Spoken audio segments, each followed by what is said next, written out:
everybody. I'm excited that it's pumpkin season and that we are re-releasing the pumpkin spice chai. It was our very best seller last year, and it's a good reason why, because it's delicious.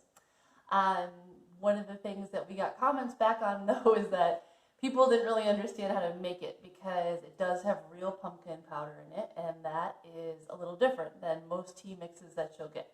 So I wanted to do a very quick video here to show you how to make a pumpkin spice chai with our mix that is going to come out perfectly. And to do that, you're going to need just to put a little more effort into your chai than you maybe are used to just pouring hot water over a strainer with some tea in it. This one really works better if you use a little saucepan. So what I'm going to do is I'm just going to make a single serving, and I'll show you how I do it. So it says on the pack, here's my little pack of pumpkin chai. It says on the pack to use 2 teaspoons per 8-ounce cup. So this is an 8-ounce cup right here. So what I'm going to do is I'm just going to fill up my 8-ounce cup with hot water, like so. There we have it. And I'm going to pour that into a little saucepan, like so. So now I have 8 ounces in the saucepan, and this is actually my chai saucepan. I use it for chai almost every morning. And then I'm going to take 2 teaspoons of mix.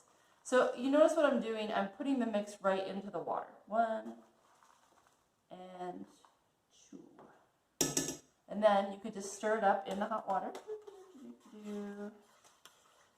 That doesn't look like enough chai for you. Oh, it smells nice. You can always add more. That's the fun part of loose leaf tea. You see I have a little whiskey here. So you can whisk, and if you really want to get it all stirred up and happy. And right now it's steeping, you know, so all those spices are releasing, the tea is brewing a little bit, and you want to let it go ahead and do that for a while. And if you have this on your stove, this would be good. I would just leave this on the stove and let this, you know, simmer as long as you want, because the spices will give off more flavor the longer you simmer chai. When I do my Oregon Coast chai in the morning, I sometimes let it simmer for 5 minutes, maybe longer. But for the sake of this demonstration, we're going to say we let this sit on the stove for a little bit, and we stirred it up, and it's nice and dissolved. That's the important part, because a lot of you guys were saying, it's so clumpy, I don't know how to get the pumpkin not to clump. Well, just stir it into the water. So without straining it first, you put the whole thing into water. You got it all smoothly evened out. It's a nice orangey pumpkin chai now. And now I'm going to take my cup with my strainer like we sell. And this is a little sneak peek. Here's our fall cup. It's very cute. It's got new Halloween art on it. This is an 8-ounce cup as well. It's got the metal strainers that we sell in it. And I'm going to go ahead and pour my pumpkin chai that maybe has been on the stove for 5 minutes into this cup and the strainer. And now you will see that because it's been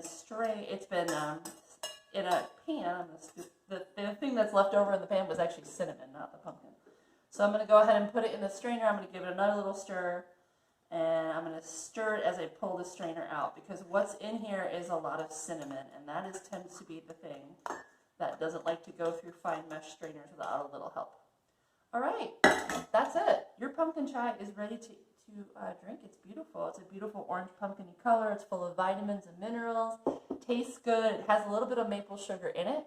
I prefer to make a little more maple happen, so I put a little bit of maple syrup in mine.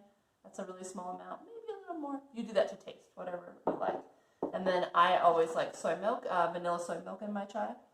But again, that's up to you. If you like heavy cream, or if you like oat milk, or if you don't like any of it at all, it doesn't need it. Coconut milk will be good in there. And now, there you go. There is your perfect cup of pumpkin fall chai. And let me see.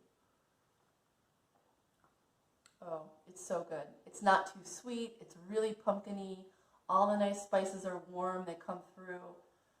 It's so good. It's easy to make. It just takes a little saucepan and a little extra time. But it's fall, and it's relaxation season, so enjoy the process. Enjoy making yourself a lovely cup of chai.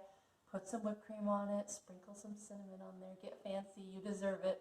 And have a beautiful fall. Thanks, you guys.